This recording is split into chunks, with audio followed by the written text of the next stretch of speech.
What is it with Jesus and camels? He mentions a camel passing through the eye of a needle, straining out a gnat while swallowing a camel. He was also mentored by someone who dressed in clothes made of camel hair. Both John the Baptist and Jesus also seem to have liked puns, as do I. The A to Z of the New Testament can't answer the question of exactly why Jesus had a thing for camels, but it will help you understand what he meant when he talked about them. First, you may have heard that when Jesus referred to a camel passing through the eye of a needle, there was a very tiny gate in the city of Jerusalem by that name. Sorry, but no.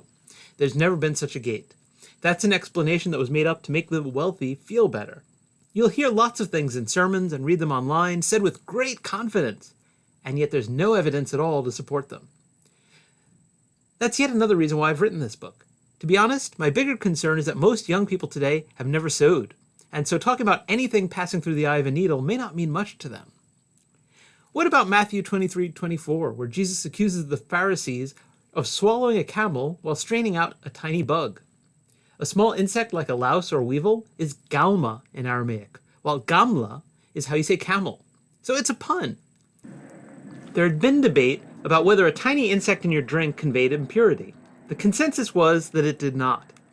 Jesus was saying that his critics went to the extreme of fishing out a tiny insect from their glass, yet they missed the big, hairy, unclean animal that was in it.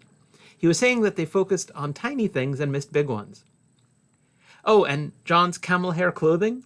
It doesn't say he wore a camel hide, but that's how he's depicted in a lot of art and movies. You can still get a camel hair suit today, although I'm not suggesting John wore one of those, just to be clear. But he wore clothing made of camel hair. Food, clothing, much more that you might easily miss when reading the New Testament or be puzzled by is explained in my book. It's available now, the A to Z of the New Testament. Get it online or through your local bookstore. Recommend it to your local library and to your church educational director or Sunday school teacher. The book is chock full of information, but it presents it in such a fun way that learning doesn't feel like work. In fact, you could say that all this information about the cultural and historical background of the New Testament is camouflaged.